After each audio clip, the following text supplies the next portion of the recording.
studies around it. I remember a lady coming to me for treatment and saying that, see, I don't want to take chemotherapy. I said, why? She was having breast cancer. I said, why? She said, my girl is going to get married in 2 months' time. Her in-laws are going to know that I have breast cancer. So they'll think she's having higher risk. I said, first thing, this is not something that you should hide. This is not something that you are, you did to yourself or your daughter is responsible for. And second, you don't even know what all genetic disorders that guy might be having, right? Because we don't know the genetic makeup of our bodies. Nobody knows. We don't go through genetic testings every day. So there's nothing to hide. She should actually declare it and say that this is what it is. And if I am at higher risk, I'll get screened earlier on. And if that man really wants to, is deserving and is a man in the real sense, he'll stand by her, right? And if he doesn't stand by her in this situation, then he doesn't deserve to be there. And this is how it is. The second lady comes to me and she says, see, I still remember, these so much of social stigma. I had to give her a stoma. It was a colorectal cancer and it was quite advanced. So we had to take a lot of organs around, even after her chemotherapy and radiation therapy. And I see her husband taking decisions. And I'm like, it's your body. Whether you have a stoma or not, it's going to be your decision, not your husband's decision or somebody else's decision, because ultimately you bear that, right? And you have to decide, you have to live a quality life. And if for you to live longer and be free of the cancer, stoma is required and permanent stoma is required, then you should be getting that. And every time she would enter, and I would feel like, oh my God, how do I handle this? She is not even in a state to take a decision for her treatment. This is the worst part that happens in our country, especially when it strikes either very elderly people who are dependent on their, children, or ladies who are usually very dependent for things in our country for a lot of decisions. Even being financially independent, we have seen ladies being dependent on the decisions that their husbands or the fathers or the brothers or somebody else is taking in the family for them, which is very, very unfortunate, because it is their body and they have to take the charge and lead. You should not be concerned about, trivial things like, again, the same thing where somebody else is getting affected by it. It is you first.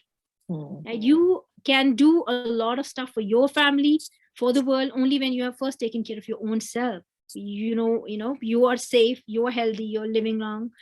The rest of the things are all secondary, but there is so much of social taboo. It's a few of diseases like tuberculosis has this, epilepsy has this, similarly cancers. The first and foremost thing in cancer virus is you have to remove that taboo.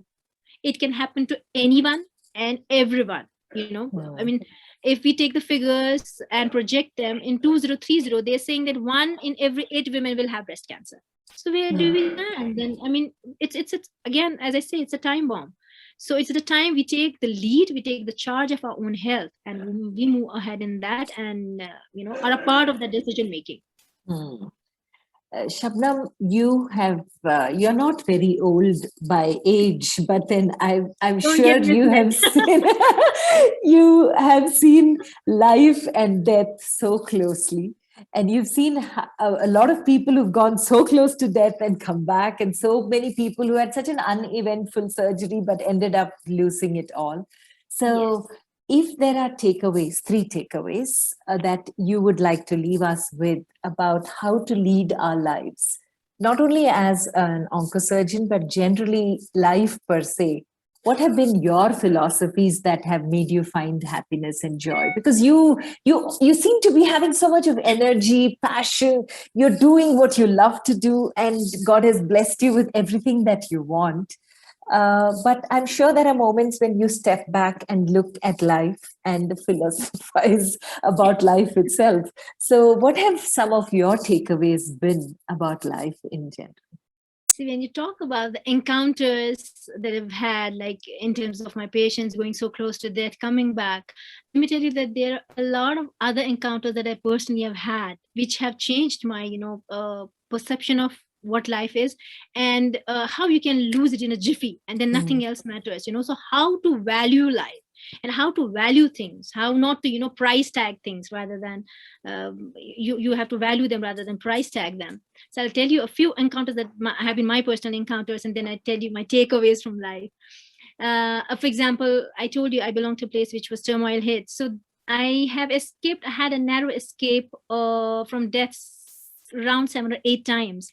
I'll just give you one example. When we used to go to school and we used to come back from the school and take up the first, those days we were not having, private vehicles and all. So it was meteors and buses and all. So we used to rush into the school bus or any other bus and then leave. And one fine day, we see a bus and we're like, oh my God, there's no rush today. So me and my friend decide to get into the bus, sit there and leave. And she's like, yeah, wow, this is wonderful. In the last 2 years time, we never had a seat, right? So this is going to be fun. I'm like, that's okay, but I'm having, I don't know, there's something that I have, premonitions or those intuitions, something has to go wrong. And like, hey dude, I'm not feeling good, let's get up. She's like, hey, what are you saying? I'm going to kill you, we've got a seat, we're not going to get up. I said, I'm not feeling fine, there's something wrong, something is not feeling good inside, let's get down. And she's cursing me throughout, because if I'm getting down and we'll not get a seat and this and that. We picked our bags. I was in 11th class, I still remember. I picked our bags, got down of the bus, crossed the road, and the whole matador blew into pieces. I was like, boom.